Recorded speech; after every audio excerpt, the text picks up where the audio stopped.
All right, go. Okay, hello, I am Haroon. I don't know what chapter I belong to. I was on CNN this morning at, oh my God, at 6:30 in the morning. And normally CNN doesn't post their clips unless you do a really good job or someone really famous is on.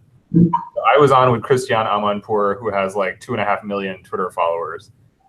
So I was on with her, and so they put the clip up. And so I was so excited because I was like, she's going to tweet it out, and like 2.5 million people are going to see my bald head on CNN talking about Donald Trump's speech. And so I shared the link without watching the video. So the way the video goes is they introduce me, and I like say hi, and then they introduce Christiane Amanpour.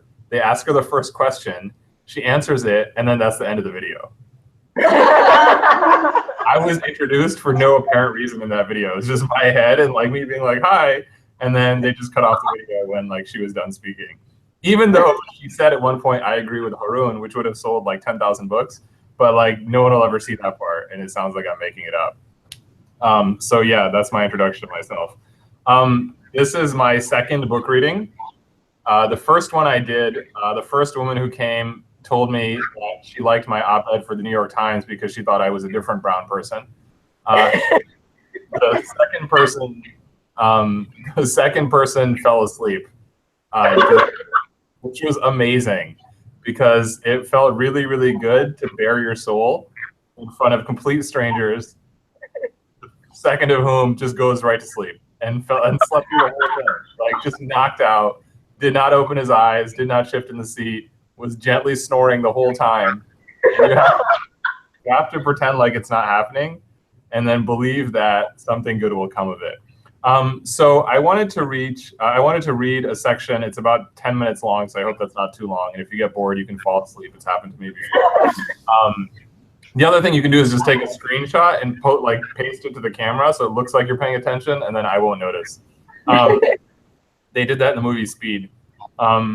If anyone remembers the movie, no one remembers the movie. So I'm going to read a section from the memoir, about 10 minutes long, which is the section where I decide to sneak out to prom without telling my parents, and what happens in the course of that. So I'm going to read that. I know it's a little bit weird to read in the course of a Google Hangout, but I will try it, and then you can tell me if it works.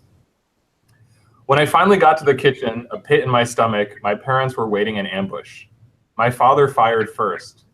Why, he asked, did you have a girl in your car yesterday? My eyes went wide, my mind went into overdrive, my face compensated by retreating into confusion, perhaps disbelief. A girl? As if I didn't know what one was. Perhaps if I forced them to define the female of the species, mere embarrassment would stop them from continuing their interrogation. On reflection, this would have worked perfectly. As it turns out, someone in the Muslim community had snitched on me. This is what I got for driving around in a liability of a Toyota Land Cruiser, of which there were only 2 in my town, the sole other belonging to the mosque president, whose family was also the only other Muslim family in town. The 2 Land Cruisers were also the same color, beige with brown panels. Since the mosque president's wife and my mother both wore headscarves, you can imagine the confusion. They all look the same to me, so do their cars. I decided to own it part way. I told my parents she needed a ride home. And since offering a girl a ride home was already a trespass, maybe that and that alone was the reason for the momentary panic in my eyes. I folded an Eggo waffle in half and shoved most of it into my mouth, washing it down with a glass of chocolate milk. It was nothing, but I'd been sloppy. I would have to pursue my secret life with even greater deception. McDonald's never called me back, so I found another job, one that would be easier to hide, softening the blow of being rejected by a chain restaurant that sells food-like product. It might have been unethical and possibly illegal, but I helped students write their theses from scratch or a rewrite. Technically, I did not graduate high school one time, but several times. I profited from my bookishness in order to pay for a life that tried desperately to escape from it. I'd walk past Carla every morning because the science wing was closest to the senior parking lot. My friends teased me for not making out with her. I too wondered why I held back, even as I knew I was scared. But there was an absence of opportunity too. Her friend Samantha presented one by announcing a pool party at the end of May, which I knew I had to attend. I'd make my move then and there. But of course, Sam's house had to be next to the mosque president's house, which might mean he would see my car, which, as noted, was also his car. A huge risk to take 2 weeks before prom, but this new Haroon loved the edge. Not enough, however, to dry over it. I asked my friend Jacob to be my ride.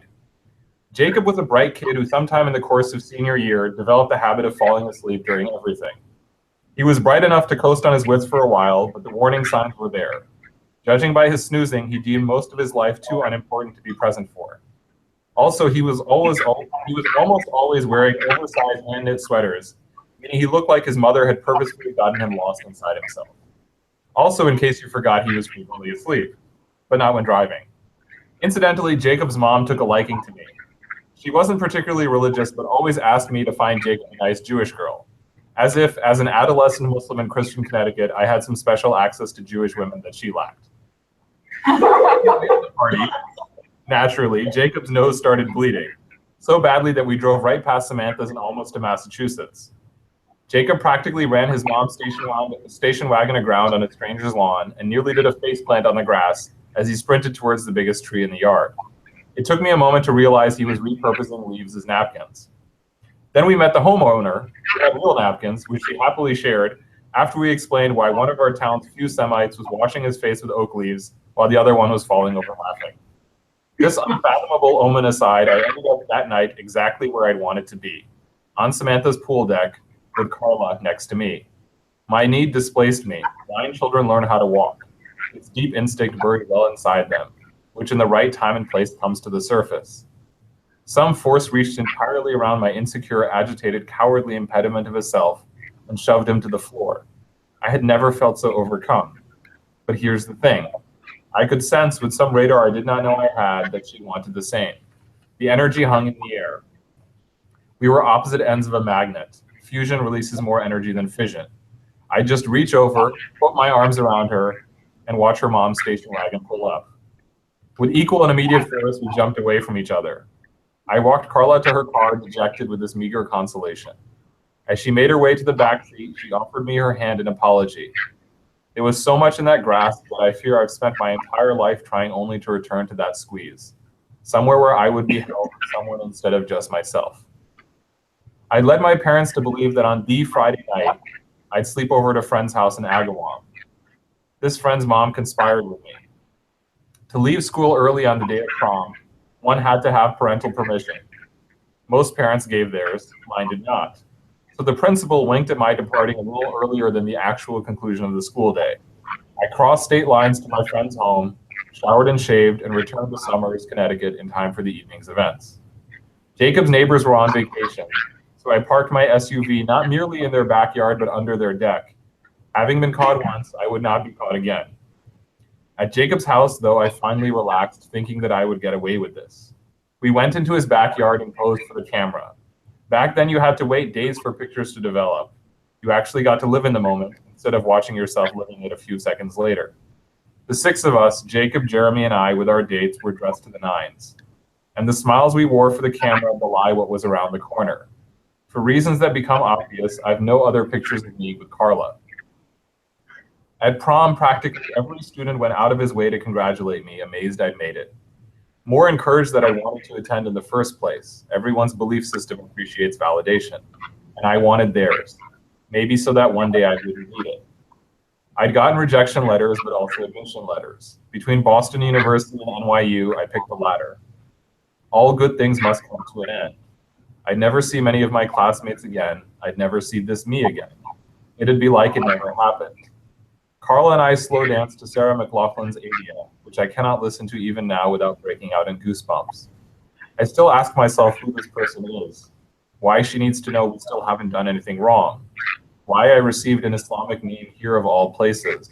For Satan asked Adam, shall I lead you to a tree into a kingdom that never decays? The apple tastes better than it digests. Islam has no original sin. Adam is tempted by the desire to live forever. He falls, yes, but only in falling does he become the caliph he was meant to be. Maybe we missed the point of the story all along. We can do the wrong thing for the right reasons. Adam and Eve ate from the tree, but they repented. They were forgiven. They stuck together. I was just a 17-year-old kid who wanted more than anything in the world to belong, to believe there was a world he could be inside of and a part of, that he didn't need to analyze from without, prejudge, damn, doom, condemn, excommunicate, or be excommunicated from. If even for a night, let the stars circle me.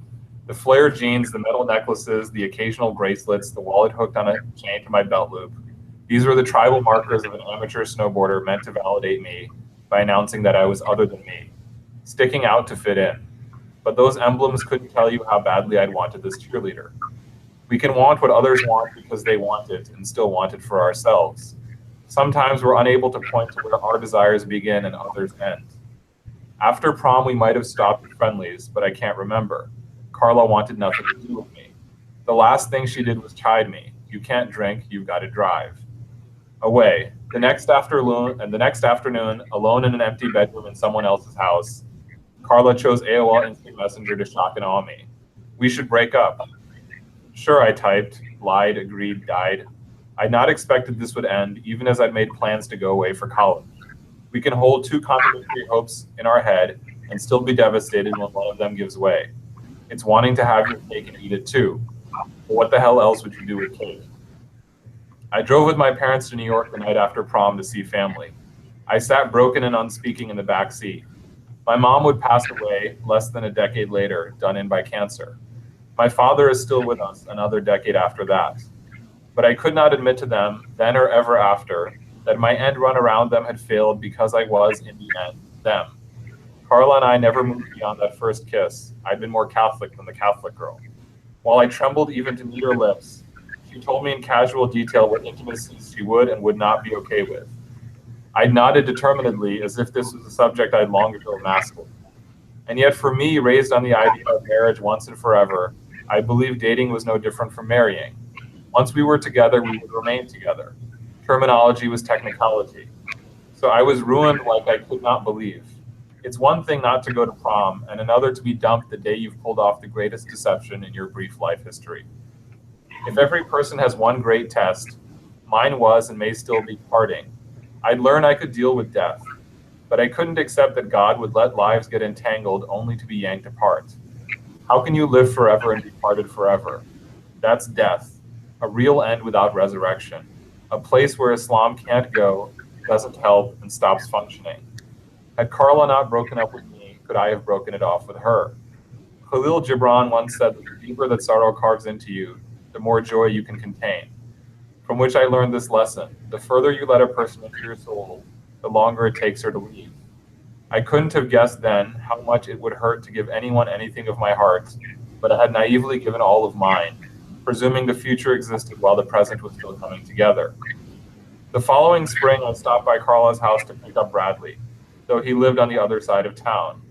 Jeremy, who also lived a few miles away, was standing beside me. None of this memory makes much sense. That's probably because all I was focused on, all I can really see many years later, is Carla at the top of the stairs putting dishes away. She might have waved. A year later, we ended up across from each other at a diner in Connecticut and shared where life had taken us. Jeremy laughed as he and I walked back to my car. That, he said, was the longest conversation you ever had with her. Maybe I should ask out. Maybe I should ask her out. I never spoke to her or even saw her again. Maybe we do not live one life, but many. Some overlap, some are eras apart, some never intersect.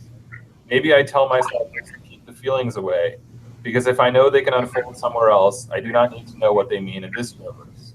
My religion says a man should not be alone with a woman, but someone should have told me a man should not feel so alone that he needs to be alone with a woman to feel like his life is worth living. Her smile, her lightness, her kindness, all of them a bond provided to a universe I otherwise felt displaced by. But what I missed most of all in the months after the breakup was her hand. From the first time she offered hers at his roller skating rink, to the last when we left the dance floor. It may be you hate a thing that is good for you. That would be God. Beyond my desire for her was an awesome loneliness, a feeling of living in a nothing place, only briefly interrupted. Life bereft of a woman was no life at all. From time to time, this emptiness made the world stark and beautiful, but most of all, it haunted and pursued me. Something always comes from nothing. With every difficulty, there is relief. It could be that this is me, or all of us. We stumble onto God in the blanks, the places we live in but don't ever really belong to, if only to be taught this hell of a mercy. We don't belong here. That's my chapter. Thank you.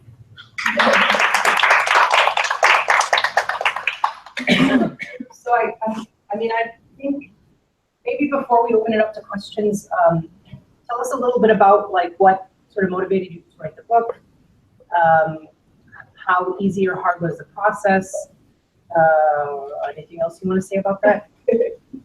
Maybe a little bit more about yourself and your journey. I know it's in the book, but we aren't going to see it yet. Or like a week or two. I normally wear makeup before I go on TV, so my head is not normally this shiny. But it really tells you something about how old you are. That when they sit you down in the chair, they start putting the powder on your head first. No, it's okay.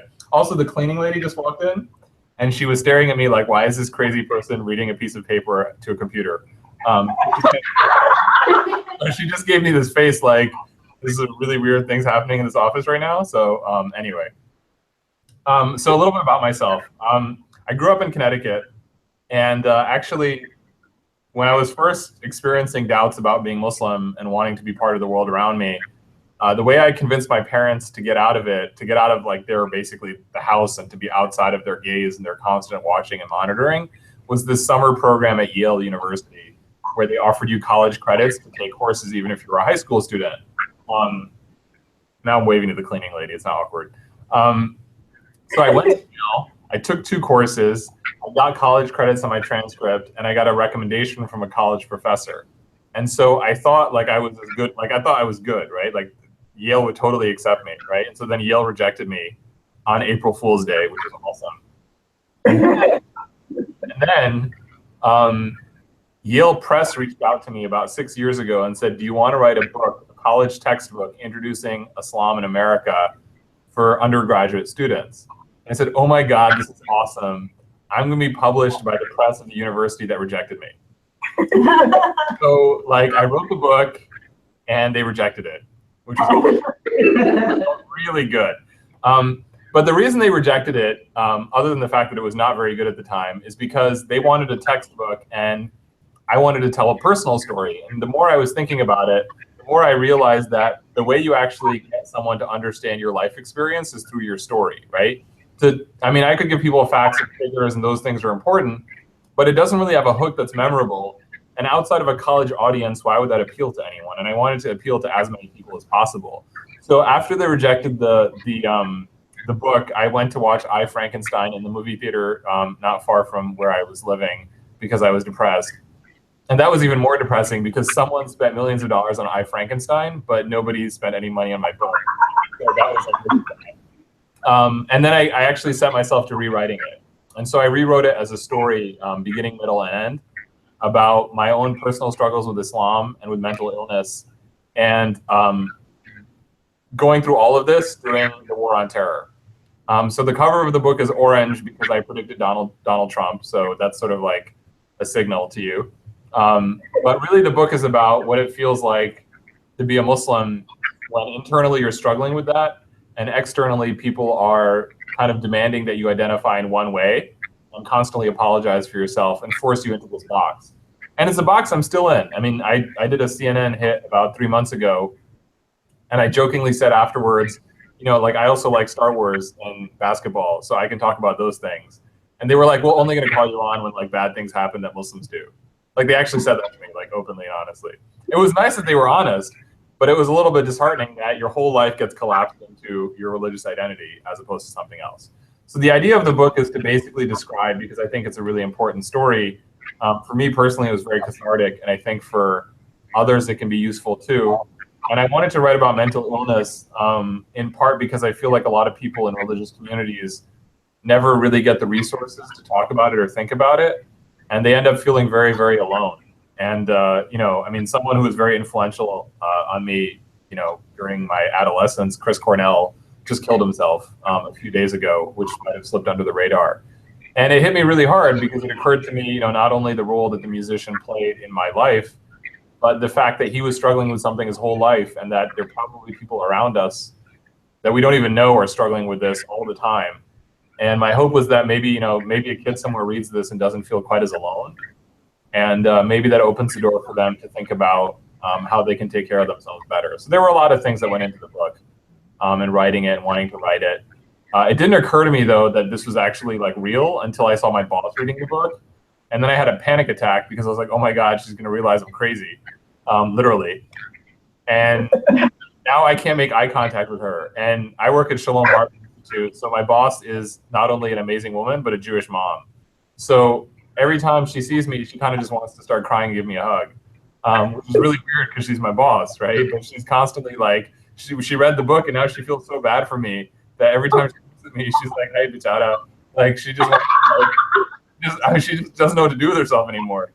And then my like boss, like the head of the institute, he's reading the book and he just looks traumatized. Like every time he sees me, he's just like, oh my God. So I think one of the achievements of the book is that I cannot be fired anymore. So yeah, that's the short story of the book. And I will just finally add, the book actually does not tell you how to be Muslim. That's important for two reasons. One is there's a book in Malaysia called How to Be Muslim. And I'm sure people are going to order the wrong book. And they're going to, why is Haroon's memoir full of pictures of people praying? And someone else is going to be like, what does suicide have to do with Islam? Although maybe that's not a question we should ask on a Google Hangout that's live. And the next is because the first reviewer of the book was like, this is a good book, but it doesn't answer the question of how to be a Muslim. Like, the reviewer kind of missed the point. The point is that we all struggle to try to be something, and it's the struggle that's more interesting than the outcome. That's it. You don't have to clap. I don't know if that was a clap. Someone just dropped a book. Tell me it was a clap. Tell me it was applause that failed. You know, what you said about the mental illness is really interesting, because I am also a social worker, and I've dealt with that stigma, and I mean, and even with my own mental health issues, like dealing with the stigma all the time. And there's another book that was written, not to push another book, but called Crazy is My Superpower. I was just hearing about it this morning, and same thing. And it's funny because I'll recommend, I mean, we have bipolar in my family, and so I recommended that book to a relative who's been struggling with it, and I also wanted to read your book too, because having a Muslim perspective too is going to be good for her. So I mean, I'll wait to ask any questions. I'll open up the floor to questions. Was there anything else you wanted to share with the group before we questions? No, I think that's it. I mean, I can talk forever, but that's, you know, probably not what you do right now. Yeah. Well, I mean, you're going to start talking again when somebody asks a question, so might as well get to it. Anybody have any questions for Haroon? Go ahead. Give Ben and Sharon, and then right here. Okay, and if you're asking a question, you should project, because the mic is on the TV. So in order for Haroon to hear you, just project your voice. Okay. Assalamu alaikum. My name is Hidba. In your book, you talked about how to be a Muslim. You said about your inner struggles. At any point, did you face other struggles with the society that you felt that is needed to be highlighted, either with other religious communities or with communities with no faith or anything, particularly because you're Muslim? I think I understood half the question because the sound isn't that great, so I really apologize. If I ask you to repeat it again, or maybe Iman can like text it to me. Okay, I'll go to the screen. Can you hear me now? I can hear you. Okay. Yeah, I said that in your book you talked mainly about your inner struggle as a Muslim, but if you at any point highlight other struggles with other societies, whether religious societies or people with no faith or anything, particularly because you're a Muslim. So I think, I mean, the book is very, very personal, and I chose not to talk too much about people in my life because I thought it would be unfair to tell other people's story. But I mean, there's, I think, maybe 3 religious, or I guess kind of religious experiences that are relevant to the book. The first is that when I kind of realized that being Muslim made me feel suffocated, I decided to become an atheist, but it was kind of like atheism of convenience. It was like, if I'm not Muslim and I don't believe in God, then I can just do whatever I want, so everything's fine. But that wasn't really atheism of conviction. Like, it felt like a cheat because it felt like this wasn't an actual belief I had arrived at through deliberation or experience. It was just something I was doing to get out of something else. And the other thing that kind of took me out of atheism was that a lot of my friends in the town I grew up in were Catholic. And, you know, they were religious. They were pretty religious Catholics, but their religiosity was very different from my parents. And that was the first time when I realized that religions could be different and that people could take their beliefs seriously but have very different beliefs and different outcomes. So my Catholic friends would date and they would dance and their parents would drink, but they also took their religion very seriously. And at first that was very weird for me, right? Because it was like, there's only one type of religion, there's only one type of religiosity. But I sensed very quickly that they were very sincere in their faith. So then I thought about becoming Catholic. And you can read the book for why I didn't become Catholic. And the third element in the book that kind of comes out towards the end and I don't spend as much time on is how I ended up working at Shalom Hartman. So I grew up as a very kind of activist-y Muslim who was out protesting on the streets. And I was probably the last person I would imagine who would work for an explicitly Zionist institution as an educator. And so part of the book talks about the journey I took that got me to the point where I could firstly appreciate the value of working in a place and with people like the people I work with. And then secondly, how I got to a point where criticism from within the Muslim community didn't affect me in the way it probably would have even a few years ago. I think a few years ago, if I had decided to work for Shalom Hartman, the backlash alone would have scared me away. And now I'm at a point where, I mean, I not only ignore the backlash, but I feel like this has probably been one of the most important experiences of my life. So, you know, I mean, it is a story about, I don't even know if I'm answering your question. I'm just rambling at this point. So you can tell me if you anymore, but you can tell me if that answers your question at all.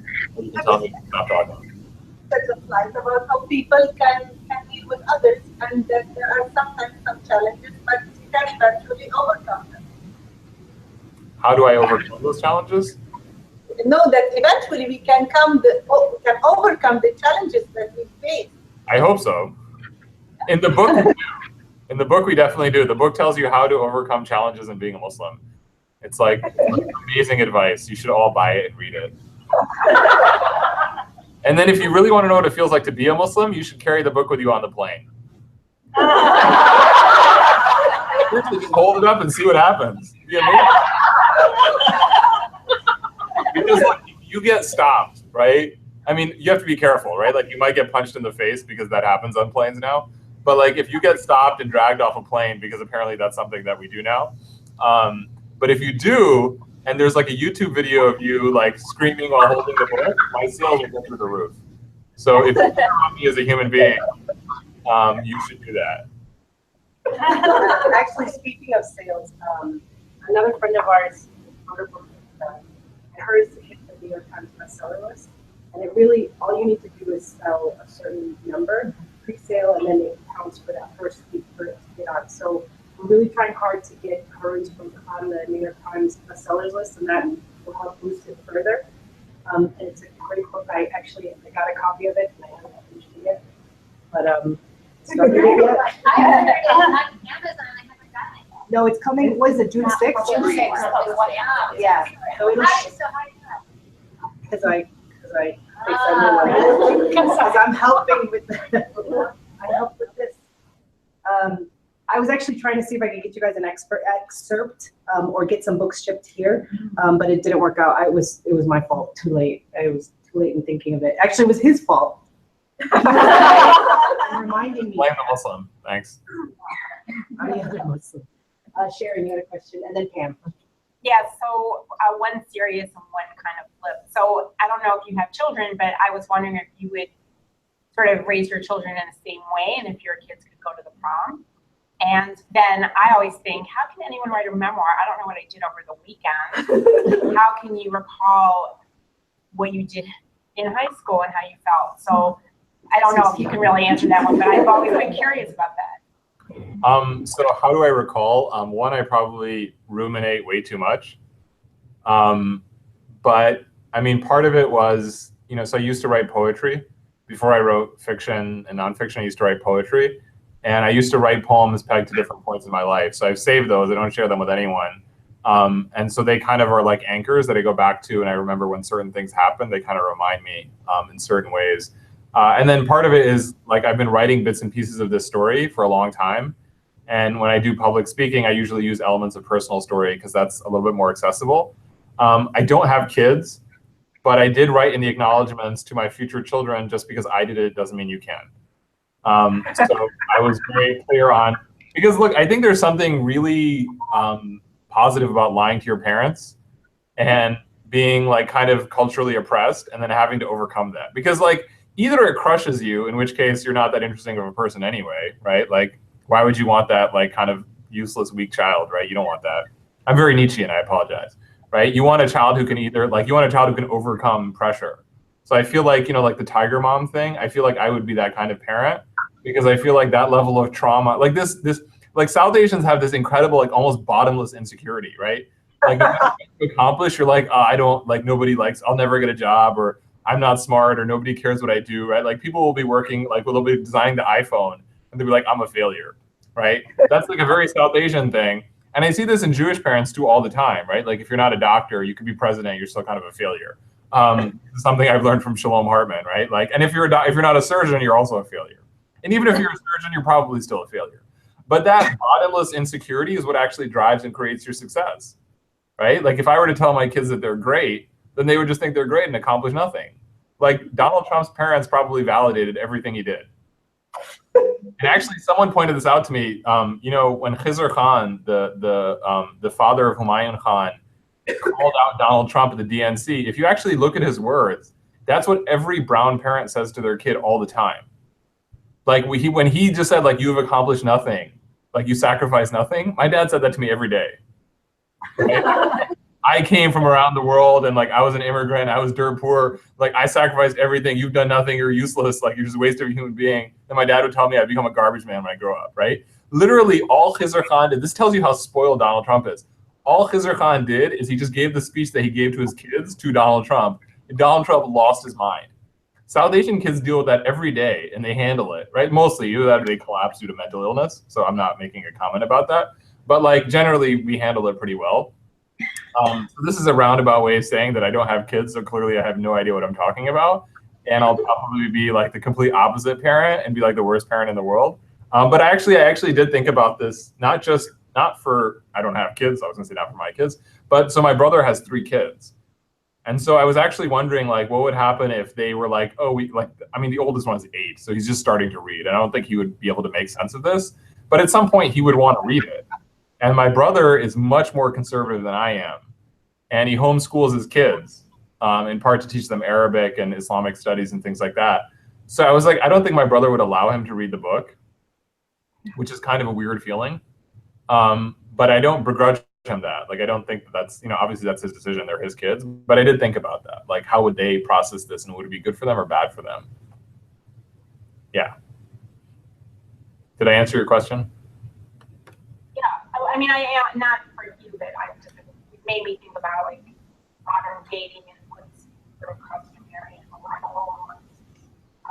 Muslim families, and that's just too broad for you, but it did sort of raise that question in my mind for me about what are some of the common things that growing up people do with some of the traditions around dating. Yeah, sure. It's shifted dramatically from when we were in high school and college. So.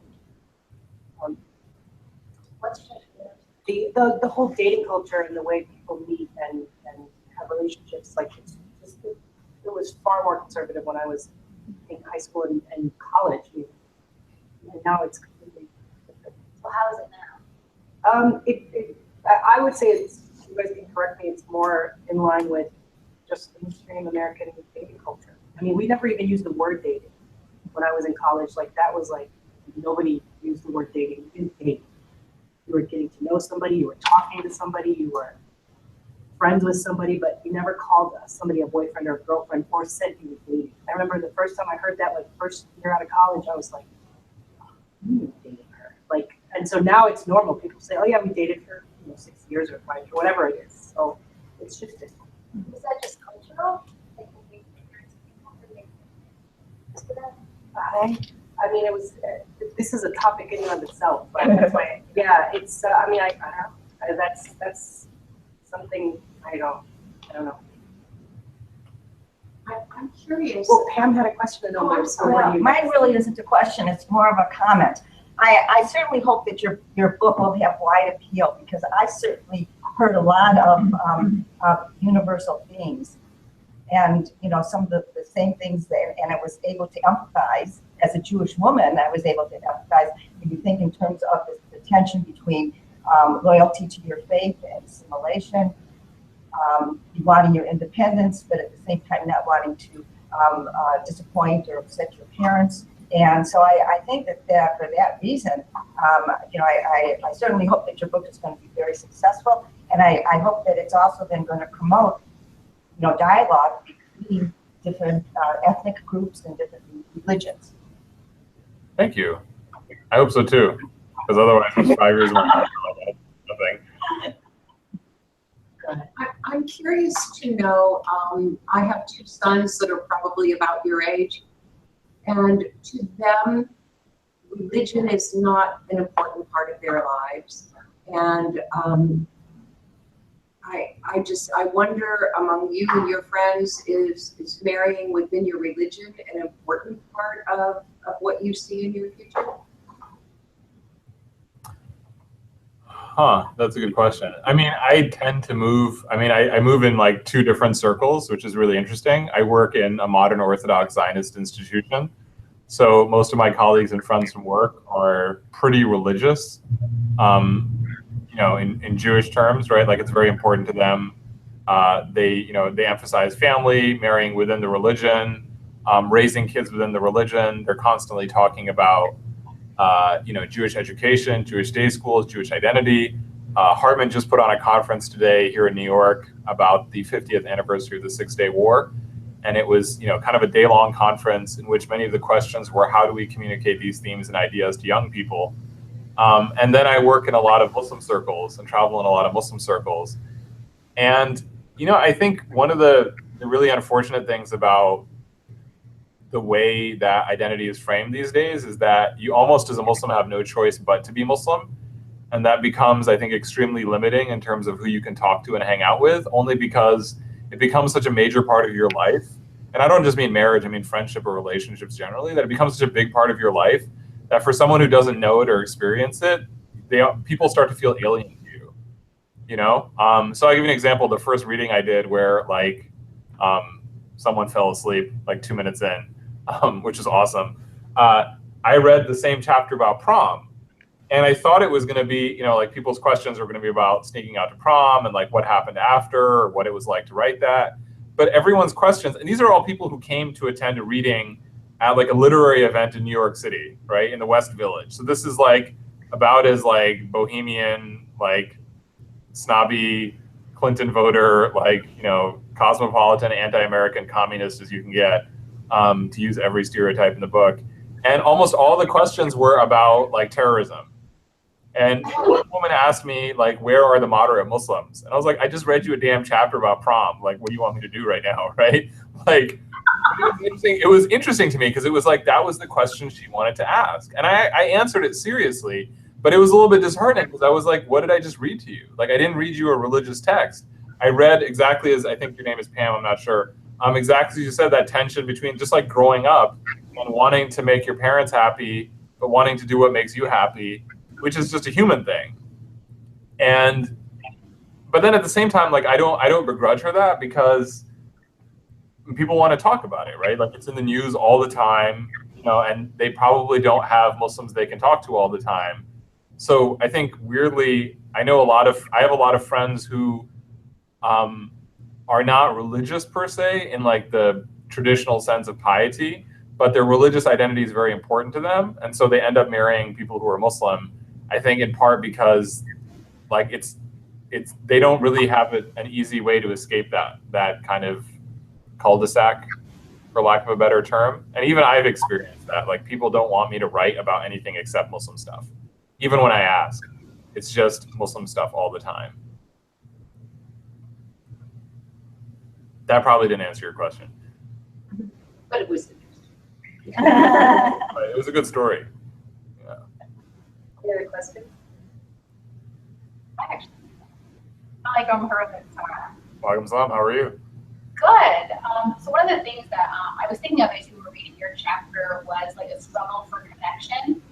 How much of like the search for connection or a search for belonging is kind of narrated into to other parts of your story? In other parts of the book, Yeah. I think it's a pretty consistent theme. Connection to God, connection to religious community, connection to spouse, connection to girlfriend who dumps you the day after prom. Those are all connections that I'm not bitter. I wrote so many people's final papers and I got dumped the day after prom, right? Like all these kids, there's gonna be a politician one day who's gonna like be running for president. He's gonna tank when someone found out that like a Muslim wrote his final paper for high school. Like I'd be like, sorry, man, it was like $200 I needed. I charged $400 for the whole paper and $200 to write a final draft and like $100 to write a first draft. And I made like $1,800. It was amazing. Anyway, connection, yeah, right? And then I don't even know where that money went. That's less than 1 month's rent in New York City, by the way. Connections. One thing I was thinking about, so after Chris Cornell killed himself, he killed himself after a concert. And at first, many people I talked to, their reaction was, that was so weird. He just did this concert and he was like, he did something public that people love and like he was feeding off of that. But that actually makes sense to me because for me, I've noticed that like I'm the worst after an engagement because you feel really lonely and disconnected. And then you go in front of people and you feel this like rush of connection and energy. And then you go back to a hotel room and you suddenly feel like very alone.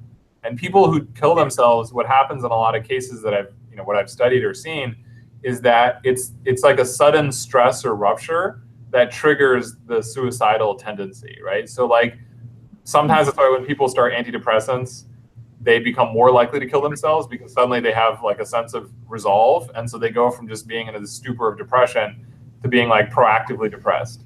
And so there's this window of risk when people start antidepressants. And the reason I say this is because I was actually wondering how people who are not mentally ill experience the world. Like, is that connection that like I'm always looking for? Is that something that everyone feels as sharply or intensely? Or is it something that maybe someone feels more intensely, right? Like this feeling of being so displaced that you become so depressed that you kind of just want to leave the world. And I'm sure at some level everyone feels something of that, but I don't know how intensely. I also think the cleaning lady thinks I'm completely crazy right now because she still can't see this. She keeps looking in like, what are you doing? I'm like using my hands and stuff. So yeah, I mean, I think connection is probably one of the central themes of this book. Like, and the irony is the subtitle of the book is An American Story. And I was like, what if we get deported to Canada? Right? Like, so, but it's interesting, like what it means to be connected to your country, what it means to be connected to your religious community, what it means to connect to your parents, to the previous question, to your children. Like those are all, I think, very human elements to the story. And my intention was to write a story that's basically a universal story told through a Muslim language. You have to make any changes to it or mention any changes to it after the election? I can't hear you from where you are because I think the mic is. Did you make any changes to your book after the election, or are you promoting it in a different way than you might have originally planned to? Well, the orange cover is the first change because the cover is orange, and before that was just accidental, and now it feels like it's like a direct message to Donald Trump, like I like you. But the interesting thing is that I don't really talk about the war on terror obliquely, like from a distance, but I don't actually talk about politics or Islamophobia directly because I didn't want to make it too heavy-handed. And it's actually, I finished the book over a year ago when I thought Trump was going to win, but I hadn't actually like really internalized what that would mean.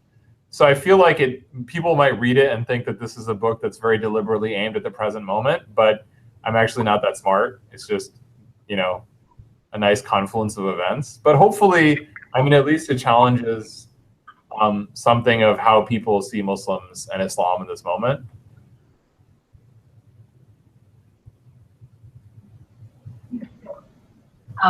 Dale, when you read the prom story, it seemed that you were motivated with what you did and didn't do based on your parents and what they did or what you thought they would do or think.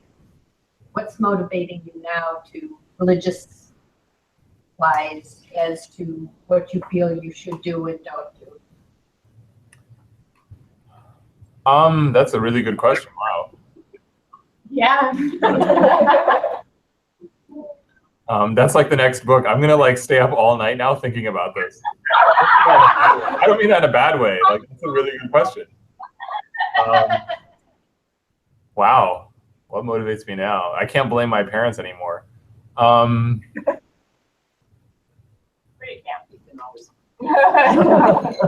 That's a really good question.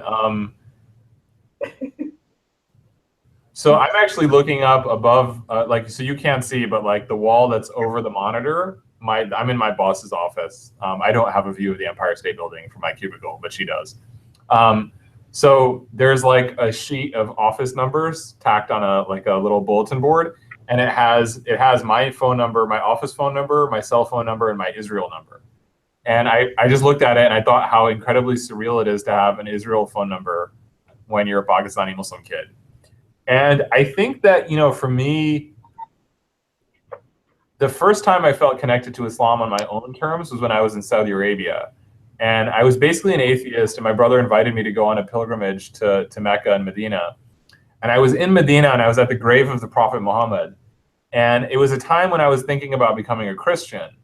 And I had this sort of realization that if I became a Christian, I would have no idea what to do with the Prophet Muhammad. But if I stayed Muslim, I could still have some sort of relationship to Jesus. And I don't mean this in sort of a, in a sort of triumphalist sense of, like Islam is the best, right? Like, that's not what I mean. I mean, for me, these are two religious figures who are deeply important. And I wanted to have both of them, right? Like, I wanted to have my cake and eat it too. And that was the first time, I think, when it occurred to me that if I rejected Islam, I would be rejecting the Prophet Muhammad. That felt not like intellectually wrong, but like it was like rejecting someone you care about. Because I would have to basically call him a liar at some level, or delusional or something, right? Like, if he didn't, and I couldn't do that. And so I think that was the first time I found something in Islam that was my own. And I think what motivates me now, I mean, part of it is to build an Islam that's my own and that actually challenges me and also responds to the world around me. So, the decision to work for Shalom Hartman came about because I realized that, I'm sure you heard there was a bombing at an Ariana Grande concert in Manchester in the UK. I don't know if it was a terrorist attack. I have no idea. I saw the news just a few minutes ago. But like, that's the reality. And if it is a terrorist attack, it's probably a Muslim, right? Like, let's be honest. And, if that's your community, one thing I really liked from Hartman scholars is that they didn't shy away from criticizing their own community. And actually, they practice and preach this idea that if you love your community, you're critical of your community first and foremost. And so for me, that means being critical of how Islam is practiced and realized, and being critical of America as how America is realized. So I think what motivates me is this desire to have a relationship to Islam that feels like it comes from me and not from someone else. And to realize a world where Islam is not what it is right now. Because although I don't have kids, I do feel an obligation to future generations. And part of that obligation is that they not inherit a world where when someone says Islam, the first thing anyone thinks of is terrorism. That was a very good question. Thank you. I know the book's not out yet, and so it hasn't really hit the public, but what's the reaction been so far? One reviewer liked the book, except like I said, he thought the title was misleading. Because I guess he thought he was reading a how-to manual. It was actually really funny because he was like, but the author does not answer the question even in the conclusion. I was like, I don't know what you're like looking for at this point. But the reactions, and I'm not just saying this, have generally been really positive, and it was really scary for me. Like, writing this was very scary. And so when Rachel, my boss, read it, she's doing a live webinar with me on 2 Fridays from now, where she's going to ask me questions because she's read the book. And so we're going to do a conversation around the book, and they're going to record it and put it up on their website like Hartman is. And that, I think, I'm almost more afraid of how I will react to people's reactions, because it's really hard to put your whole self out there and then wait for people to be like, that was stupid, or I fell asleep, which that guy did. But then maybe I brought some joy to his world. Maybe he was really tired, and my story about sneaking out to prom made him so happy he just fell asleep. Like, he was so comfortable and secure in himself, which we should all be, that he just fell asleep at a public event. So I think, actually, to answer the previous question, one of my hopes is to be motivated by a desire for self-comfort. So I'll just fall asleep wherever I want to.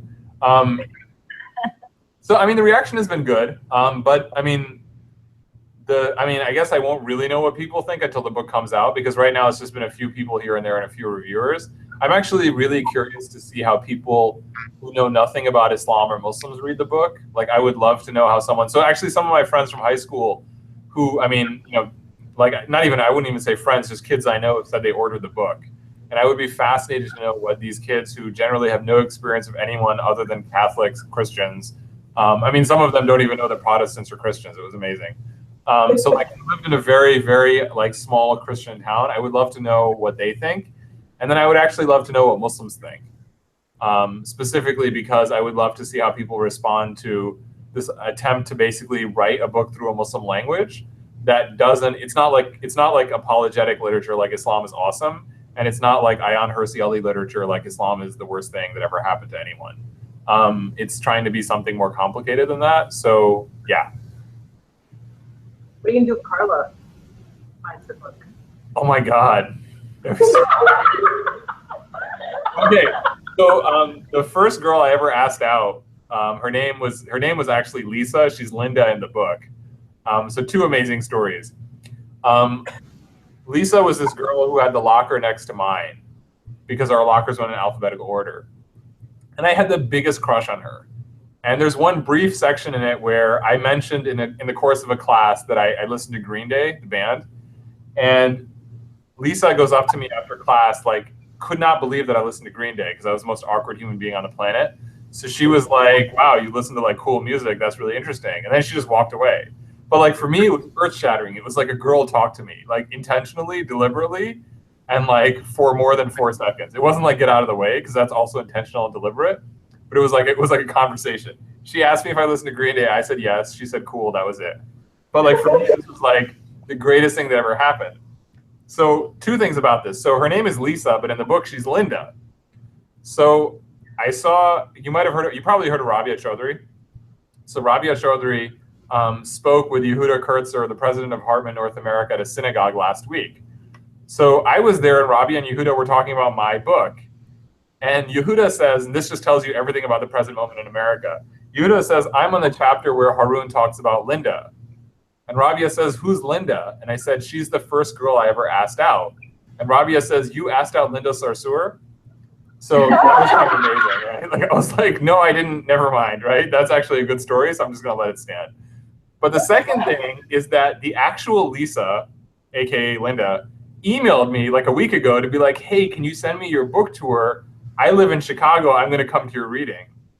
And I was like horrified, because I was like, she's gonna buy the book and be like, oh my God, this guy had a crush on me for like 3 years, weird creep, like next to my locker, right? That's when you realize, like, you should have changed even more details and been like, you know, Linda Sarsour, who had the locker next to me. But yeah, amazing. That was amazing that Rabia was like, oh my God, you asked out Linda Sarsour? I was like, how would I, like, the first person I asked out was Linda Sarsour, like when, like 8 years ago? But anyway, Rabia is a very nice person. All right, I always wanted to thank you for Thank your you. time. I had to, like, rush back to the office, so I really appreciate it. It really did. It turned out better than I ever expected in terms of turnout and just content, and I really can't wait to get into the book. We will let you go now. If there are any other pressing questions, thanks so much. Thank you. And hopefully, if they haven't already, everybody's going to pre-order the book. I sent the link out like only 45 times. And thanks. I'm going to go stop the broadcast. Haroon, you're in Chicago when for your reading again? June 19th at Oh, Seminary Co-op. where? Seminary Co-op. Oh, nice.